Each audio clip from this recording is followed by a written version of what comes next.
Hello everybody and welcome to my Impact Wrestling review. I wasn't really here for last week's show during the Thanksgiving week, but I did see it.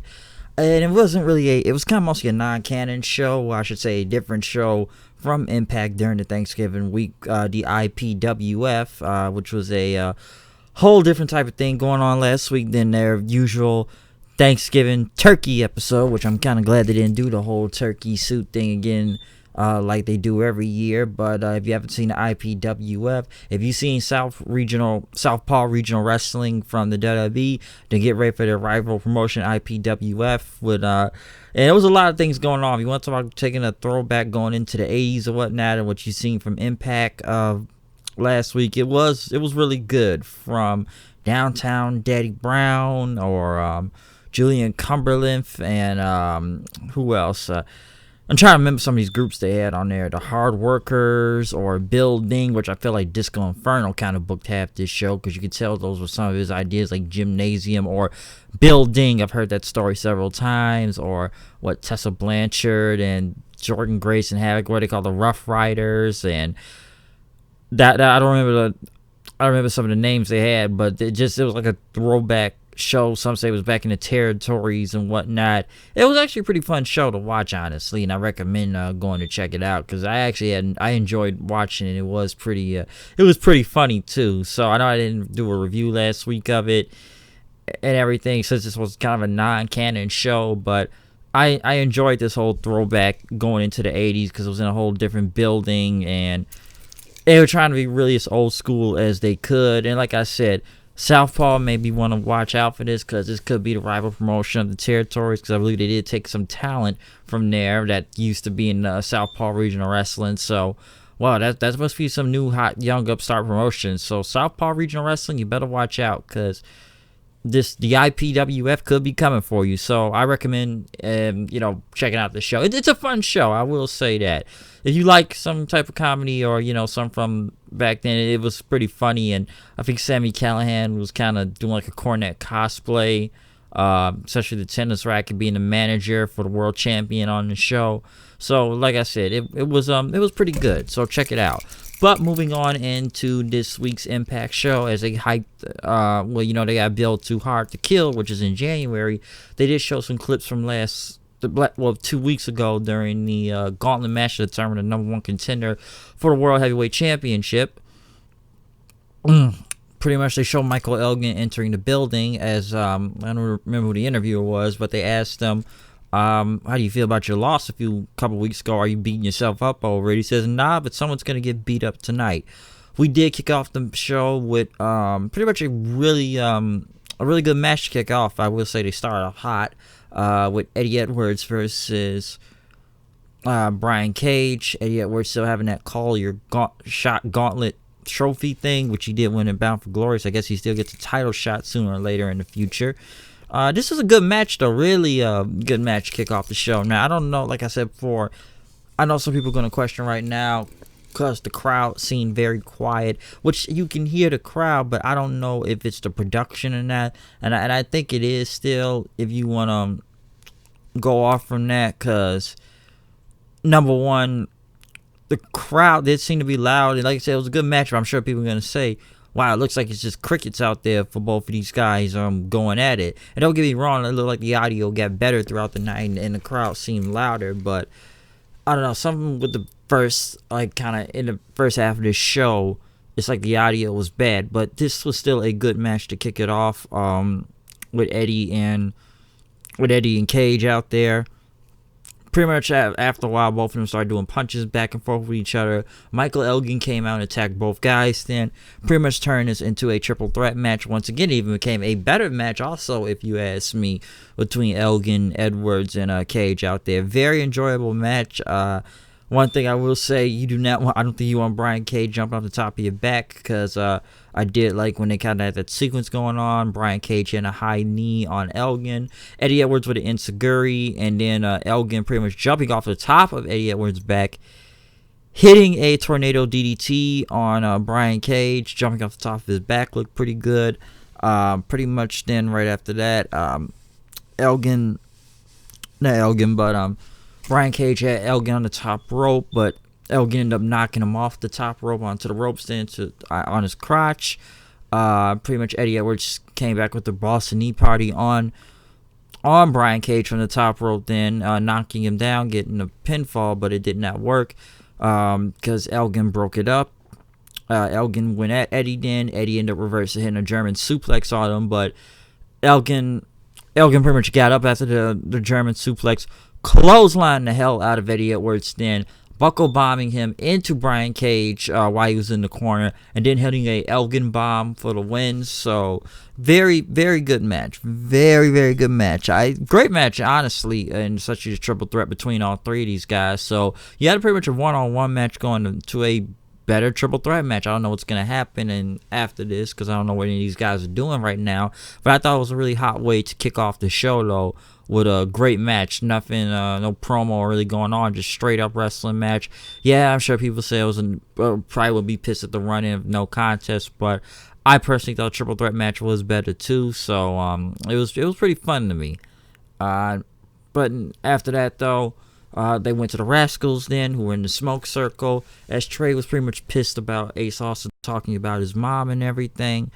And as the rest of, what was it, Dez and Wentz were just sitting there laughing, Trey's mom actually get in the fold. They acted all giddy and embarrassed and whatnot. Trey says, told his mom, why are you here? Listen, I don't need you out there tonight. I need to take care of business.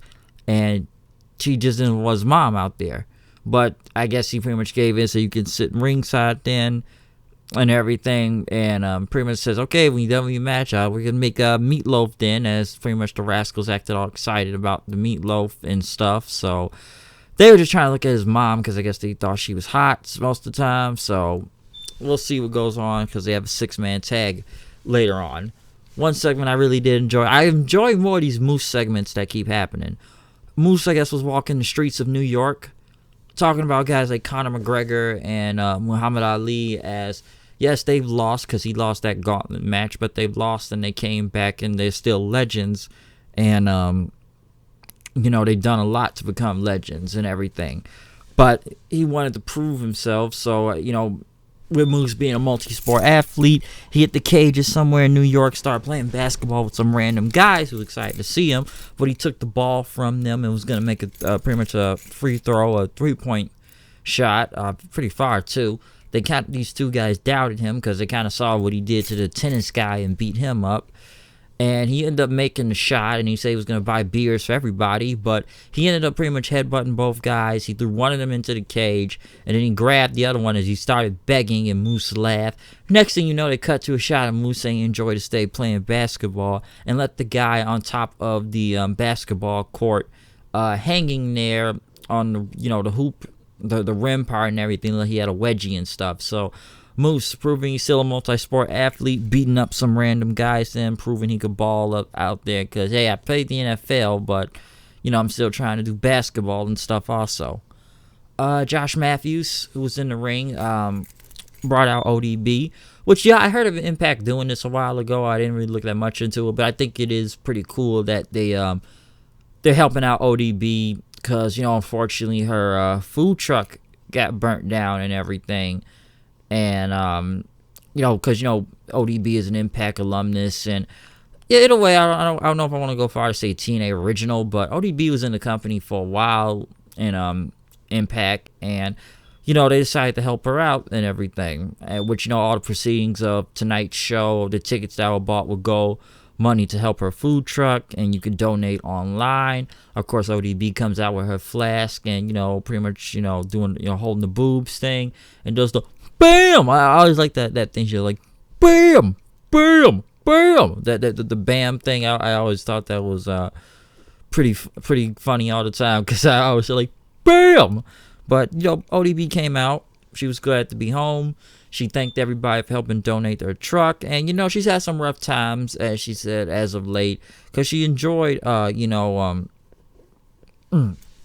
enjoyed doing cooking and everything. She enjoyed the food truck she had invested into because she wanted to do something with life after wrestling.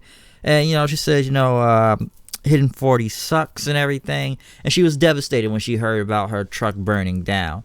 And the insurance and she had insurance, but the company said but she said the company can kiss her ass and everything, and she appreciates all the love and everything, and all the people that helped out, that donated money to help her food truck out. So that was pretty good though. Impact did give her a helping hand though, of her being alumnus, because I guess she fell on hard times when the truck burnt down. So it was nice Impact, to pretty much kind of help her out though, help her out since her food truck burnt down. But next thing you know, Taya came out, and talking about ODB, talking about her story and stuff. Oh, you want to talk about your food truck burning down, your Indiegogo truck, eh? And it says just like, you're ODB, huh? Pretty much says, the bitch is back. One of the most intoxicated champions of all time. And listen, you may have won the title 4 times, but I'm the longest reigning Knockouts champion ever, which I don't know how long the reign tie is on at this point. But she says she's the longest champion. ODB drank her flask. And pretty much, I don't want your old grubby hands or whatnot on my title and everything. So how about I donate to your little Indiegogo truck and get a fire extinguisher you need? Because next time your truck goes on fire and everything, I can go up in flames like your career. So go on, get out of here, lunch lady and everything. Next thing you know, ODB punched she pretty much punched Taya to the ground, and pretty much Taya got out of dodge, then pretty much backing up, even trying to do the whole boob thing too, imitating her by just grab her own boob tits and shit, and before walking out. So I would say Taya, being a bitch as she is out there, good promo work from her, especially getting heat out there against ODB, against going with the truck and talking about her. So there was going to be a match later on tonight. They had a press conference for Tessa Blanchard and Sami Callihan, since they will fight in January in the main event for the World Heavyweight Championship. Pretty much Scott D'Amore and Josh Matthews were there. I don't know, this was taped earlier in the day and that, but Tessa pretty much went on to say that I have been in this feud for over 8 months now, and now she's going to put it to rest when she takes down Sami Callihan. Pretty much saying that he's the face of this company. He's one of the greatest around here, and that's the reason why he's the world champion. But she says she's going to take the belt from him. Sami pretty much went on to say that I am sick of this, and I'm going against Tessa Blanchard not because she's a woman, but he is sick of this feud. He's just sick of management, that he's worked 15 years to get where he is, to become the world champion, and this is just another title defense to him, and he wants to be one of the best world champions of all time and Impact history. And pretty much he says, I'm just going to treat Tessa like everybody else. I'm not playing favorites. I faced her before. I did something that no one else in this company couldn't do, and at Hard to Kill, he's going to crack her fucking skull open. And pretty much Tessa ended up trying to, push him away, but Sami pushed her back as D'Amore and, Matthews there held both of them back. Sami ended up pretty much saying this is bullshit several times before the press conference ended. So, yes, they will have a match at Hard to Kill, but interesting press conference, though. I thought it was pretty good, so it does hype up. This is the beginning stages of the build. We already know how much history they have, but this is now just the beginning stages of the build for Hard to Kill in January. The Rascals went against Ace Austin and Reno Scum. Trey's mom was at ringside. This was a pretty good, 6-man tag. It pretty much, focus more into the Trey Miguel and Ace Austin feud going on, because Ace Austin ended up going to talk to his mom as Trey was on the top rope, but he went out there to attack Ace Austin as he said, oh shit. Basically, the Rascals had tried to get the win in, but Reno Scum ended up, just taking out the Rascals and getting the roll up on them. So Ace Austin and Reno Scum won the match, as the Rascals looked kind of disappointed in Trey as he lost focus because of his mom at ringside, focusing more on that.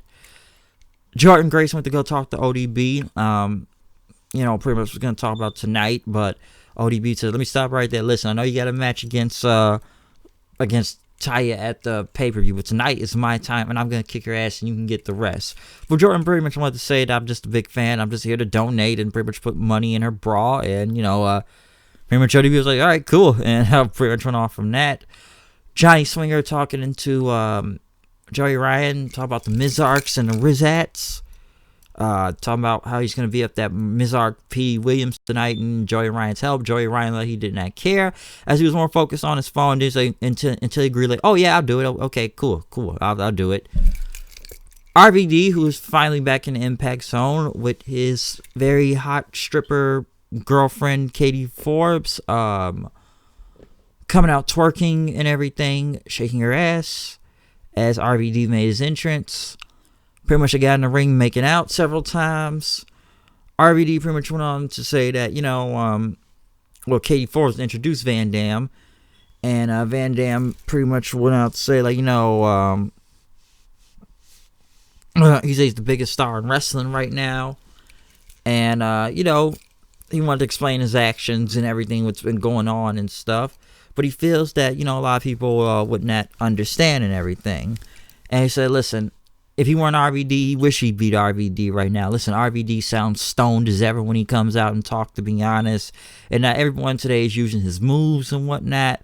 And they just want to be like RVD now and everything. But next thing you know, Tommy Dreamer, a person I still say who shows up in every wrestling company half the time, he comes out and he says, listen, you haven't been answering my texts or calls, so how about we do this the old-fashioned way next week and you go one-on-one with Rhino? But RVD pretty much went on to say, listen, man, I'm trying to leave the past in the past. I'm trying to move forward. I'm trying to be in the future. You're still clinging on to my coattails and, sticking around with ECW and that, okay? Listen, I got a girlfriend to think about and my girlfriend's girlfriend to think about. So, I believe that is really true, though, if you go look at RVD's Twitter or whatnot. The guy basically does have two girlfriends, okay? Katie Forbes, and I guess his girlfriend has a girlfriend, too. So, gotta give Van Dam credit for getting two, though. Two girlfriends, I believe, technically. So, the man has hoes out here. I will give him that. Van Dam, he is on a roll doing that. So, I got it's hard to call this guy heel if he has two girlfriends at the same time, though. So, good on Van Dam. But, RVD didn't want to do the match. Rhino's music hit, and he ended up attacking RVD. They brawled, but security ended up coming out, breaking both of them up. Katie Forbes just trying to kick Rhino then as he's being held back, but like she had no effect on him. So I guess that's gonna be a match next week between RVD and Rhino. I don't know how many people still want to see this feud go on, but I guess this ECW feud continues right now, because I guess the last one was a Turning Point, which I don't think that was televised or whatnot, but that's what's gonna happen. They played clips of Rich Swann from his match a few weeks ago, and I still think he was the MVP out of that whole gauntlet match. It was time to move on, and him and the Mac were gonna go for the tag titles, but they got to do this tag team opening. The North came out and tried to congratulate him and stuff, and said, like, Mac, I'm sure you're being held back and everything, riding this guy's coattails and whatnot. But she excuse me. Being held as coattails and whatnot, but Rich Swann knew that the North was talking of pretty much a whole bunch of BS, and he says, we're gonna win that tag team open, we're gonna come for the titles at Hard to Kill then. Mac just kind of looked concerned and looking at Swann then, as he was thinking what was going on then. So was he gonna turn on him? I don't know. Followed by was asked a question about his attack from the Desi Hit Squad last week. He said Bob, but then he says, listen, I'm still here and I'm going to fight back, okay? They played a throwback match of, ODB and Mickie James for the Knockouts title when she won a few years ago. I don't know if that was Mickie James' last match in TNA, if I remember, before she came back again during that time. It was in 2013 or 14, which this clip made sense because ODB was wrestling tonight, and they had EY and Joseph Park in that clip at the time. Need to send EY back over to Impact, honestly, because I don't know. But next thing you know, James Mitchell was introducing Susie to Havoc, saying that gonna be great, you're gonna be best of friends and everything. So we'll see where that goes. P.D. Williams went against Johnny Swinger. This honestly was not much of a match. All they kept saying was Johnny Swinger kept hitting Polish hammers. Listen, P.D. Williams ended up winning by a sharpshooter. I don't know why P.D. Williams is even in this feud. Honestly, they just keep keeping this guy only for the Canada shows. most of the time. But can we get Petey Williams in a regular feud with somebody, please? Something going on. And I like Petey Williams, too, even though I just feel like everybody's killed his finisher at this point because everybody named Mama can do Canadian Destroyers 2-3 times in a match. They've killed the guy's finisher. But, you know, would have been nice to see him do something. Taya went against ODB. I thought this was a good match. Most of the things you could really take from this was Johnny Bravo getting involved and ODB putting some liquor in his mouth and then sticking his head in her boobs and whatnot, which just popped the crowd off. I haven't seen ODB wrestle in a while, though. I'm sure some people did not like this match and whatnot. It felt very long, I will say that, for a match that showed had like 10 more minutes left and everything. I didn't hate the match or anything. Honestly, the last time I even saw ODB wrestle was in that gauntlet match back at All Out, which I was there for, by the way. And I thought ODB could still go, and she can still go. I just haven't seen ODB in the ring in a while, though, during this time. But pretty much Johnny Bravo tried to get back involved, and she did the same thing.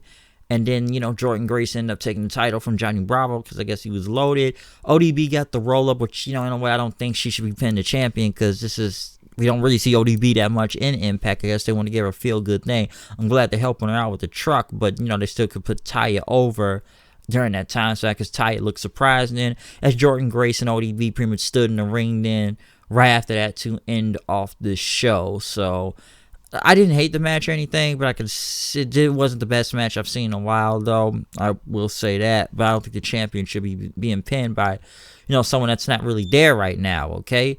But, other than that, that's my review of Impact. I thought it was a really good episode, though, I will say that. It had its parts. I think the best match out of the night to really watch was actually the first, I guess, technically 2 matches of, Eddie Edwards and Brian Cage, and then the triple threat match with Michael Elgin then added to it.